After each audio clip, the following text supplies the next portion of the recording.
Shalom semua, selamat pagi. Saudara terkasih, berharap dalam keadaan yang baik dan sehat dimanapun saudara berada. Nah saudara, tema pada hari ini yaitu berkat mengikut Tuhan. Saudara ingin diberkati hari ini? Puji Tuhan. Hari ini ada banyak gereja yang fokus dan mengandalkan berkat Tuhan, saudara.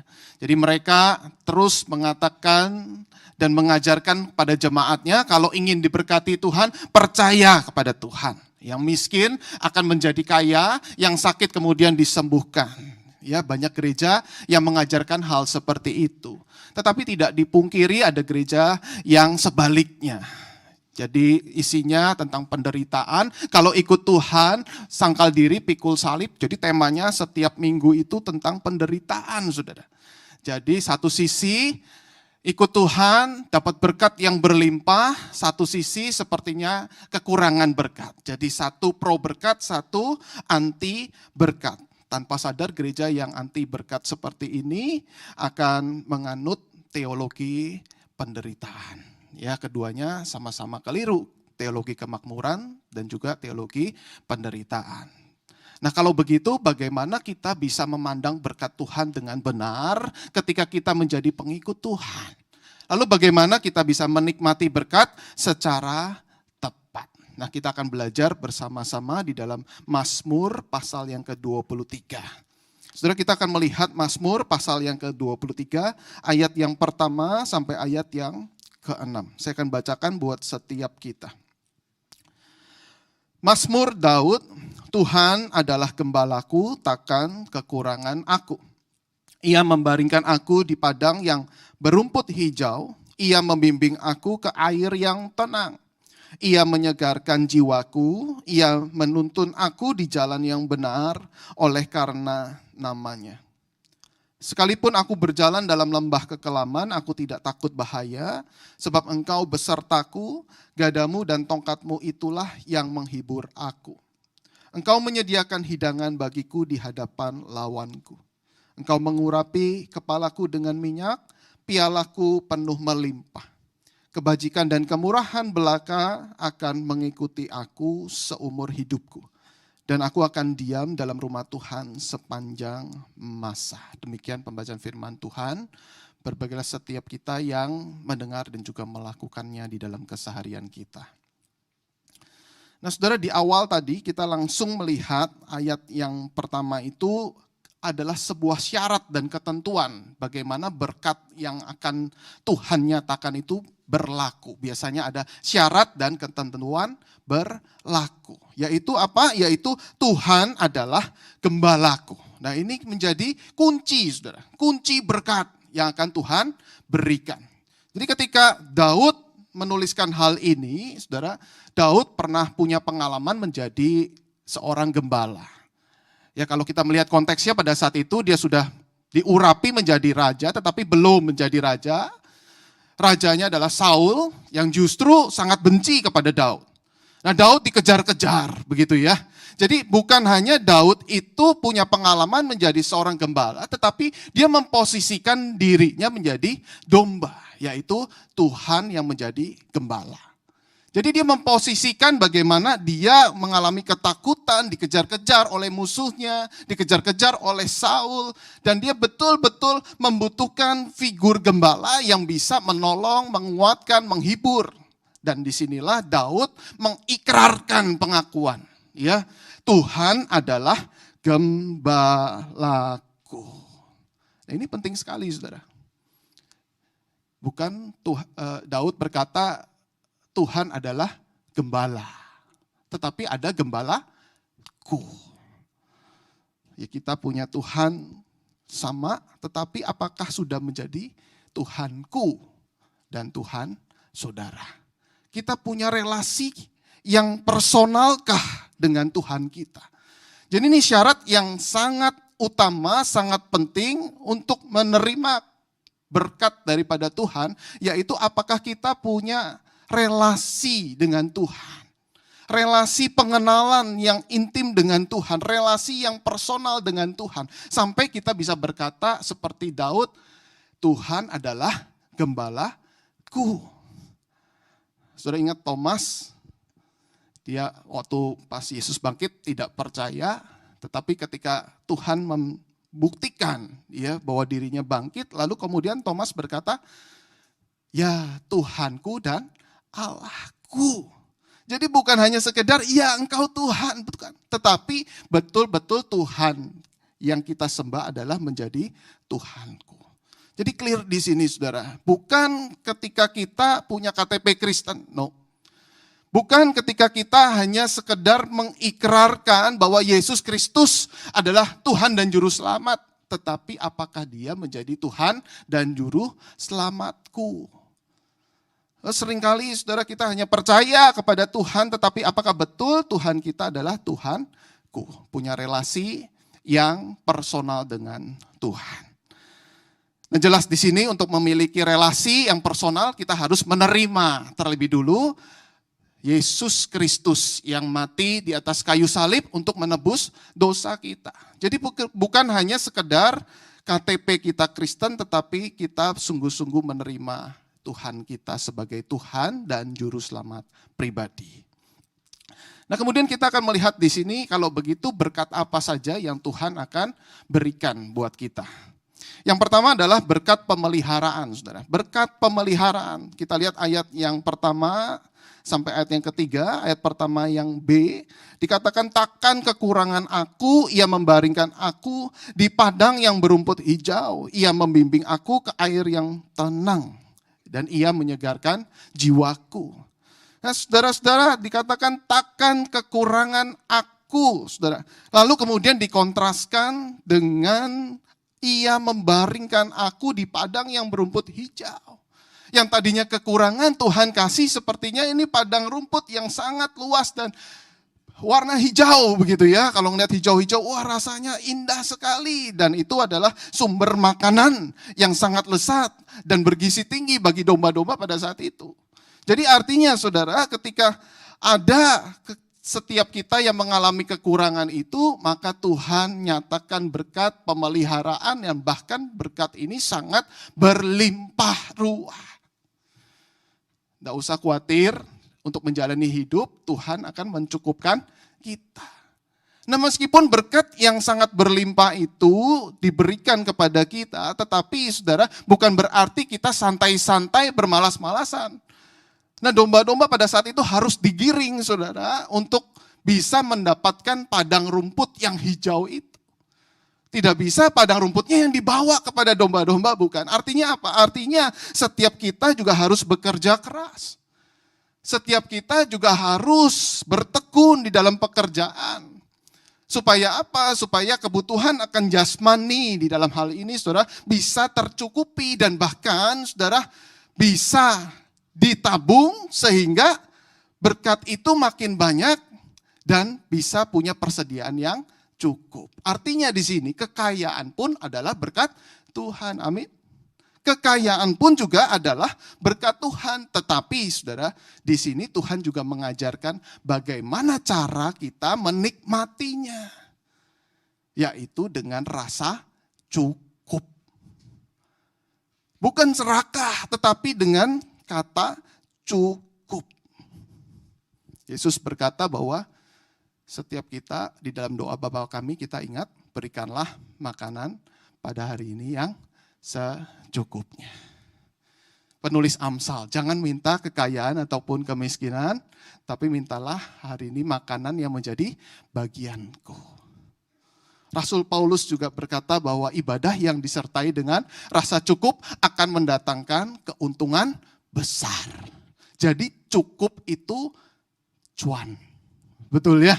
Cukup itu cuan besar. Tetapi kalau nggak pernah cukup, itu justru merugikan. Amin. Nah yang bagian ini kok aminnya kurang saudara ya. Jadi rasa cukup itu yang penting untuk kita bisa menikmati berkat hari lepas hari. Suatu kali saudara ada seorang bapak hidupnya sangat miskin. Lalu kemudian terkena serangan jantung dan dia harus masuk ke rumah sakit saudara. Lalu kemudian masuk rumah sakit kemudian dirawat, puji Tuhan saudara. Bisa tertangani dengan baik. Tetapi dokter memberikan syarat, kepada keluarganya, dia bicara sama istrinya, tolong dijaga baik-baik ya suami Anda. Karena ini sangat riskan sekali, punya penyakit seperti ini. Oh jaganya gimana dok? Gampang, gak susah-susah. Tolong dijaga, jangan sampai mendengar berita yang mengejutkan. Apapun makan boleh, gak masalah. Tetapi satu ini tolong dijaga, jangan mendengar berita yang mengejutkan. Nah karena keluarga miskin, jadi saudara-saudaranya pada urunan untuk membiayai dan sebagainya. Saudara, ternyata terkuak bahwa si bapak ini tadinya adalah sebenarnya anak orang kaya. Anak orang kaya yang kemudian papanya itu ditipu sama orang, lalu kemudian diusut, ternyata asetnya bisa balik, kemudian setelah dibagi dengan saudara-saudara, dapat kira-kira 10 miliar, saudara. Tiba-tiba ini bisa dapat 10 miliar. Nah istrinya sudah dikasih tahu, lalu istrinya pengen kasih tahu kepada suami. Nah 10 miliar bagaimana ya? Waduh pikir-pikir, ini gak boleh dengar kabar yang mengejutkan. Wah, saya nemu ide kata istrinya ya. Kayaknya kalau ngomong hal begini, cari orang yang bijaksana, dipanggillah pendetanya, saudara ya. Nah ini rasanya Pak Pendeta ini lebih bijak untuk ngomong hal seperti ini. Pak tolong Pak, ini keluarga kami, tolong kasih tahu dengan cara yang bijaksana, tapi dia nggak boleh kaget. 10 miliar diberikan kepada keluarga kami, kepada suami. Nah lalu saudara, si pendeta itu mencoba mencari cara untuk mengatakan dan mengungkapkan hal itu. Pak, seandainya Pak, kalau Bapak dapat 10 miliar kira-kira Bapak lakukan apa? 10 miliar, saya seumur hidup miskin, gak mungkin saya dapat 10 miliar, jangan seandainya seperti itu. Gak mungkin lah Bapak jangan andai-andai seperti itu. Dia marah begitu saudara ya. Terus kemudian saudara, si pendeta ini dia tetap berjuang. Seumpama Pak, sekira-kira Pak, kalau dapat 10 miliar kira-kira Bapak lakukan apa? Bapak ngapain sih ngomong seumpama, sekiranya, kira-kira, seumpamanya ngapain seperti itu? Saya tidak peduli. Yang penting saudara, sekarang saya hidup miskin, tidak mungkin saya menjadi kaya. Tanya lagi saudara ya. Pak, kali ini saya nanya, sungguh-sungguh Pak, seandainya kalau Bapak dapat 10 miliar, kira-kira apa yang Bapak lakukan? Udah gini dia marah besar, dia marah, pokoknya Pak, pokoknya kalau dapat 10 miliar, uang itu saya kasih ke Bapak Pendeta. Bapak Pendetanya dengar itu, kaget, serangan jantung meninggal saudara. Syok, mendadak kaya. Tidak punya pegangan yang kuat. Dan itu sebabnya dikatakan cuan itu cukup. Nah yang menarik di sini saudara, di ayat yang pertama tadi saudara, dan ayat kedua dikatakan bahwa bukan hanya padang rumput yang hijau, tetapi ia juga membimbing aku ke air yang tenang dan menyegarkan jiwaku. Artinya bukan hanya masalah fisik, tetapi juga masalah hati, masalah jiwa, masalah rohani. Jadi dengan kata lain adalah berkat yang Tuhan berikan itu supaya kita tidak kekurangan adalah berkat jasmani dan juga rohani. Nah semakin banyak berkat jasmani kita harus didukung dengan berkat rohani yang kuat. Supaya apa? Supaya kita bisa tetap di jalan yang benar. Supaya kita tetap bisa punya hati yang rendah di hadapan Tuhan, sehingga kita tidak masuk ke jalan yang salah. Itu maksudnya saudara. Di mana Tuhan memberikan juga berkat rohani yang juga berkelimpahan untuk kita dapatkan hal tersebut. Sehingga rohani dengan jasmani itu bisa saling berkait satu dengan yang lain. Nah ada ajaran yang memisahkan akan hal ini, jasmani dan rohani. Tetapi kekristenan tidak berkata demikian. Kekristenan berkata memang dua hal ini itu berbeda, aspek yang berbeda. Tetapi saling berkaitan erat. Yang jasmani itu berkaitan erat dengan rohani, yang rohani juga berkaitan erat dengan jasmani. Saudara kalau nggak percaya, saudara coba ya. Seperti penulis Amsal berkata, hati yang gembira adalah obat. Semangat yang patah mengeringkan tulang. Rohani mandek, saudara, tubuh fisik kita juga ikut berdampak. Nah, demikian berkat jasmani yang kita miliki, apakah membuat kita makin cinta Tuhan? Apakah membuat kita semakin rindu dekat dengan Tuhan? Atau kita justru terikat dengan berkat jasmani tersebut? Itulah yang disebabkan bagaimana penulis Mazmur itu berkata, Tuhan menyegarkan jiwaku. Jadi bukan hanya padang rumput hijau yang sangat luas, terbentang luas itu, tetapi juga membimbing aku ke air yang tenang. Ayub dikatakan adalah orang yang saleh. Bukan hanya saleh, saudara, takut Tuhan, apalagi jujur, menjauhi kejahatan. Ketika bangkrut, dia tetap bisa berkata, Tuhan memberi, Tuhan yang mengambil, terpujilah nama Tuhan. Ini orang kaya, jasmani berlimpah, tetapi rohaninya juga kuat. Begitu di sini ambruk, di sini ada pegangan. Tetapi waktu jasmani ambruk, di sini kosong, saudara, itu benar-benar menghancurkan. Bahkan kekayaan itu bisa menimbulkan banyak kejahatan. Itulah yang kita harus pelajari dan kita harus miliki secara seimbang. Lalu berkat yang kedua, saudara. Berkat yang kedua adalah berkat penyertaan. Kita masuk ke level berkat yang lebih tinggi dari level sebelumnya. Dari mana taunya? Ayat yang kelima. Dikatakan engkau menyediakan hidangan bagiku di hadapan lawanku. Wah, ini luar biasa ya. Berarti ini si domba ini lagi makan, tapi di depannya itu ada binatang buas yang siap menerkam.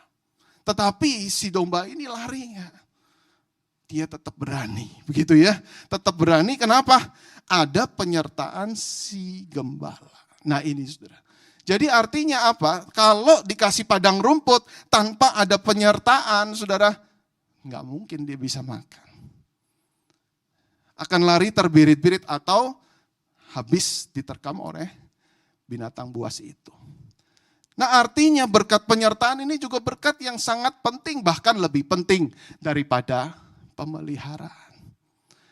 Artinya fokus kita harus lebih lagi melihat bahwa ada berkat yang sangat luar biasa yang Tuhan sediakan, yaitu penyertaan Tuhan. Kita lihat di ayat 3b sampai ayat yang keempat. Dikatakan ia menuntun aku di jalan yang benar oleh karena namanya. Sekalipun aku berjalan dalam lembah kekelaman, aku tidak takut bahaya, sebab engkau besertaku, gadamu dan tongkatmu itulah yang menghibur aku. Nah saudara, yang menarik di sini adalah berjalan di dalam lembah kekelaman. Itu adalah bagian saudara daripada jalan yang benar. Jadi kita melihat di sini yang menuntun aku jalan yang benar, lalu di sini ada berjalan di lembah kekelaman. Ini seperti digabung menjadi satu. Artinya apa? Artinya penyertaan Tuhan itu, saudara, dia akan melindungi kita ketika kita menghadapi perjalanan yang penuh dengan kekelaman. Artinya apa? Artinya bukan hanya sekedar jalan yang lancar, lalu kita berkata puji Tuhan ini berkat Tuhan, tetapi berjalan dalam lembah kekelaman itu pun juga adalah berkat Tuhan. Amin. Berkat Tuhan bukan hanya kelancaran, tetapi juga ketika kita menghadapi kesulitan hidup, bahkan peristiwa-peristiwa yang menyakitkan itu adalah berkat Tuhan. Tetapi saudara yang di sini, saudara, yang dikatakan firman Tuhan adalah ketika kita menjalani kehidupan di dalam lembah kekelaman, berkat Tuhan itu membuat kita menjadi pribadi yang lebih baik. Yaitu apa? Aku tidak takut bahaya. Sebab engkau besertaku. Sebab engkau besertaku, gadamu dan tongkatmu itulah yang menghibur aku. Seringkali kita bertanya kepada Tuhan, kenapa ini terjadi? Semua itu rancangan Tuhan. Meskipun iblis yang memberikan proposal, tetapi Tuhan ikut andil, betul tidak? Kan mereka berdua meeting, boleh nggak ya saya goda si ini, begitu kan? Lalu Tuhan mengetok palu, bukan? Artinya apa? Tanda setuju. Dan itu pas dengan ayat tersebut, di mana ada jalan yang benar, kemudian lewat lembah kekelaman. Nah, konteks pada saat itu, saudara, domba-domba itu kalau mau menuju ke padang gurun, padang rumput yang luas itu harus memang melewati lembah kekelaman. Tidak ada proses yang instan. Jadi memang harus digiring ke sana. Lembah kekelaman itu lembah yang menakutkan, penuh dengan bayang-bayang maut. Tapi perhatikan di sini.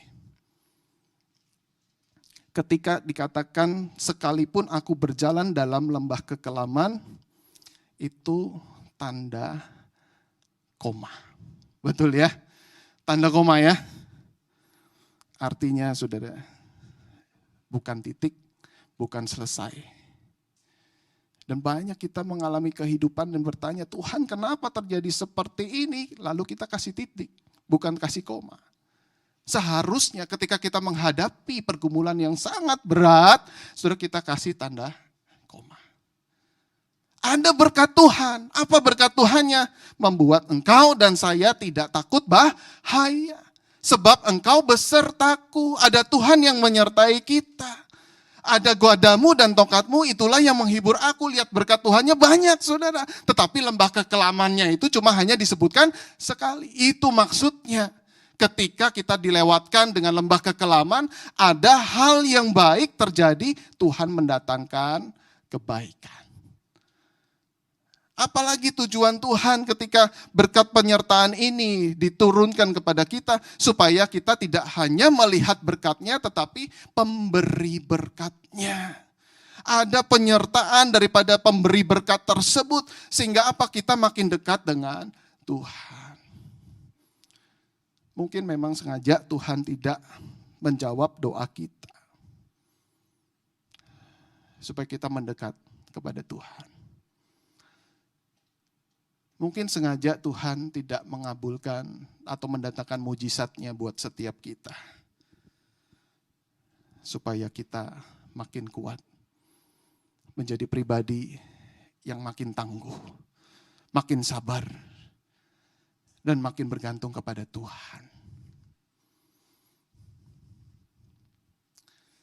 Anak muda kalau lagi cari jodoh, cari yang pasangan saudara yang padang rumput hijau atau pernah masuk dalam lembah kekelaman. Bapak ibu yang cari mantu, kira-kira carinya bagaimana? Kalau bisa dua-duanya sih, memang betul juga firman Tuhan ya. Tetapi kalau disuruh pilih ekstrim satu, ekstrim kanan, saudara ekstrim kiri. Padang rumput bisa lenyap. Tetapi ketika seorang tersebut pernah melewati lembah kekelaman, dia menjadi pribadi yang tangguh. Menjadi kuat. Bertumbuh, kerja keras, pantang menyerah. Ini orang yang dicari-cari bukan? Orang tua muda yang anak masih kecil, biarkanlah anakmu mengalami kesulitan. Izinkanlah, tapi berikan pendampingan buat mereka.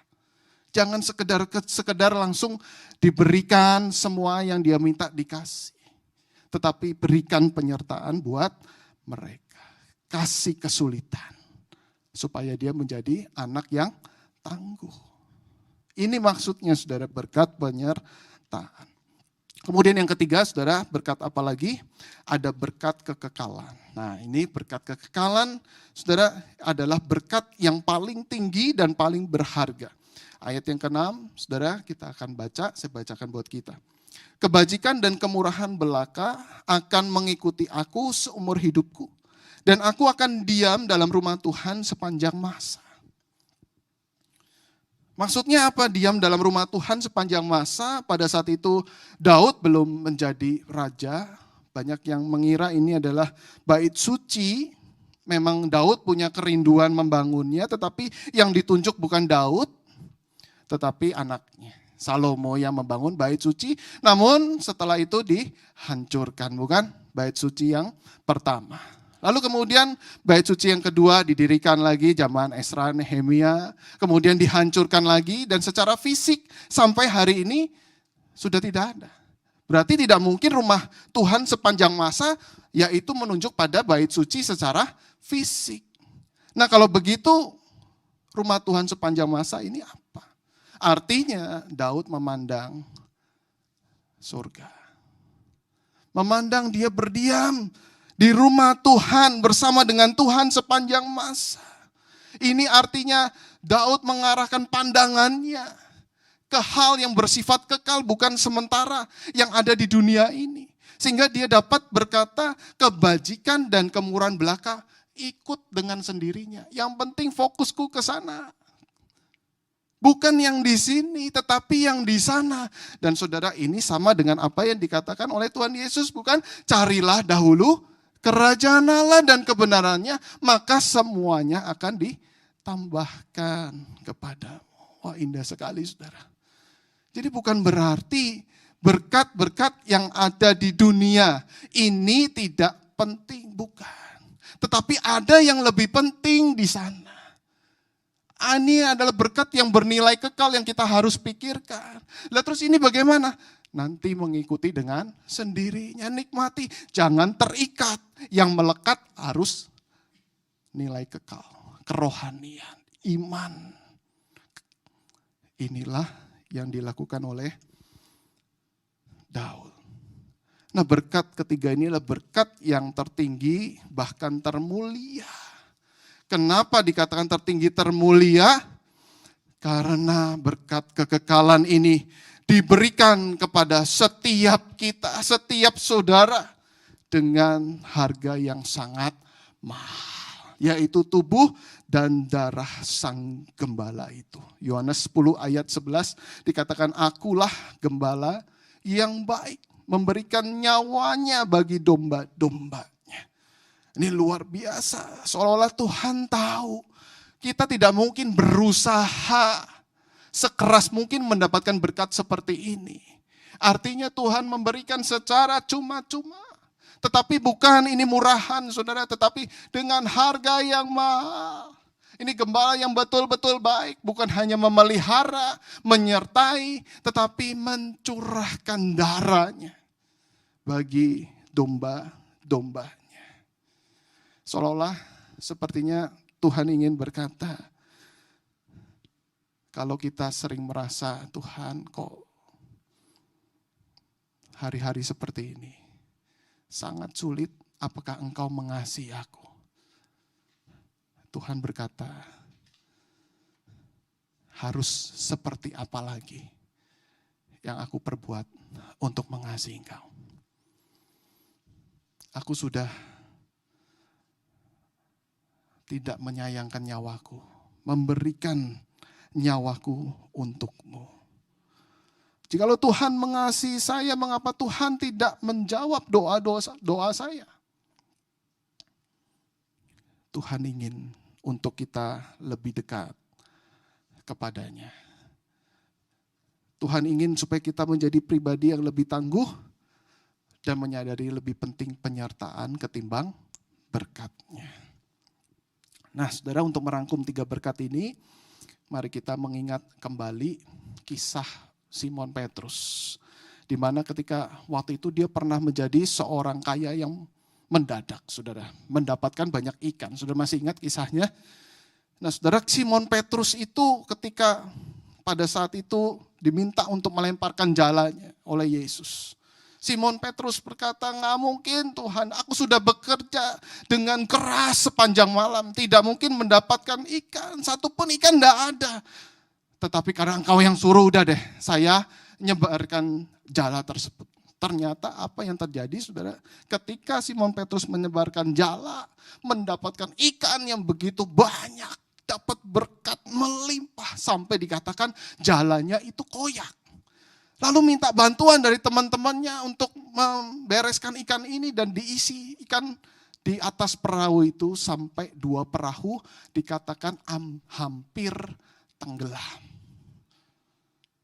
Ini kayak mendadak juga bukan, hati-hati ya, sampai hampir tenggelam, artinya Petrus kemungkinan bisa mati pada saat itu kan. Bukan mati kena serangan jantung, tapi kebanyakan ikan pada saat itu, saudara. Waduh, banyak sekali berkat yang berlimpah pada saat itu. Tetapi kita lihat respon daripada Petrus. Lukas 5 ayat yang ke-8. Ketika Simon Petrus melihat hal itu, ia pun tersungkur di depan Yesus dan berkata, "Tuhan, pergilah daripadaku, karena aku ini seorang berdosa." Wah, ini respon yang menurut saya sangat luar biasa. Luar biasanya di mana, saudara?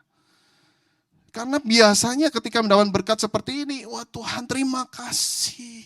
Aduh, puji Tuhan, bersyukur Tuhan, terima kasih. Engkau luar biasa memberikan mujizat. Tapi ini malah justru responnya, aku orang berdosa. Malah ngaku dosa. Enggak ada kait-mengkaitnya, saudara. Tetapi kita perhatikan lebih dalam lagi, saudara.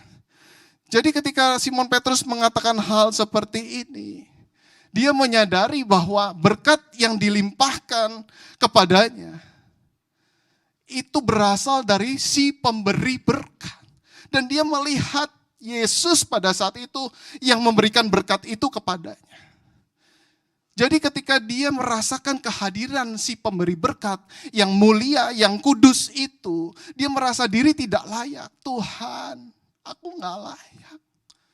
Aku gak layak. Ini mirip seperti Nabi Yesaya. Waktu dapat penglihatan tentang Allah yang Maha Kudus, aku berkata, aku seorang yang najis bibir, yang hidup di tengah bangsa najis bibir, yang melihat Raja alam semesta, pencipta langit dan bumi.